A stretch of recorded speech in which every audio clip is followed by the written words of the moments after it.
কিরকম গরম ধরছে। বুঝির কাছ থেকে একটু পানি খেয়ে যাই। বুঝি আমার এক গ্লাস পানি দেন না। ও বউ বুঝি পানি খাইবেন? আমি দিতেছি।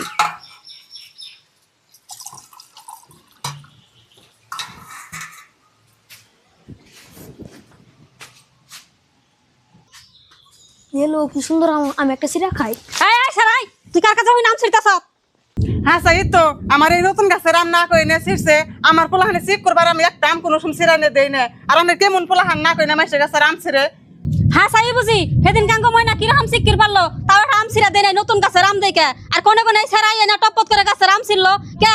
এনে মাই বাপের শাসন নাই, সেই জন্য পরের গাছের বস্তু তাড়াতাড়ি করে ছিড়া হারে। আমার পোলাহান তো এরকম সাহস পাইবো না মানুষের গাছের বস্তু ছিড়বার নিকে। কেমন পোলাহান নিয়ে আইছেন এনে? বুঝি আপনারা যে কইবেন হয়েছেন খালি শুনতাছি, আমি পানি খাইতাছি। অহন পোলাহান কি জানি ছিঁড়া হালাইছে, অহন আমি কি করুম? এখন হাজার কইলেও তার উঠে আইব না। আনে এখন কইতেছুন কি করুম? এগিনা কথাই তো পোলাহানের লাইফায়। ভাবি আপনার ক্যাশ ক্যাশে ঠেলে ঘুম পারালাম না। পোলান মানুষ না একটা আম বলে ছিঁড়ে লাইছে, তাই নিয়ে এত ক্যাশ ক্যাশ করা নাগে। দেখুন না ভাই, বাবু এই আমটা না কয়ে ছিঁড়ছে দেখিয়া বুঝি ওরা কত কথা আমার শুনাইবেন হয়েছে, কইবেন হয়েছে আমি বলে পোলাহান শাসন করি না। পোলাহান হন ছিঁড়া হালাইছে, এনে আমি কি করা হারি? ও বুঝি ধরুন এই যে আম নেন, আর ভবিষ্যতে আমার পোলাহান জানি কেউ গাছে থেকে কোনো কিছু না ছিঁড়া হারে, সেই ব্যবস্থা আমি বাড়তে যে করুননি। ভাবি আমটা দিল আর টপত করে হাতে নিলেন। আঙ্গবারের পোলাহান কের গাছে যদি আম ছিঁড়ে এমনি করে যদি রাইখে দেয় আমাকে খারাপ লাগবো না? দাদা আনে ঠিকই কইছুন, আসলে আমাকে ওই বুঝার ভুল হয়েছে।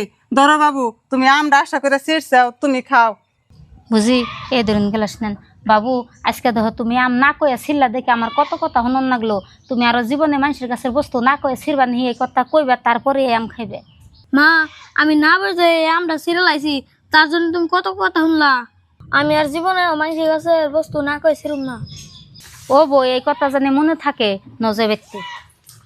ভাবি ভাত বাড়ে না, আমি আত্মুখ দিয়েতেছি। হ দাদা বার্তাইছি।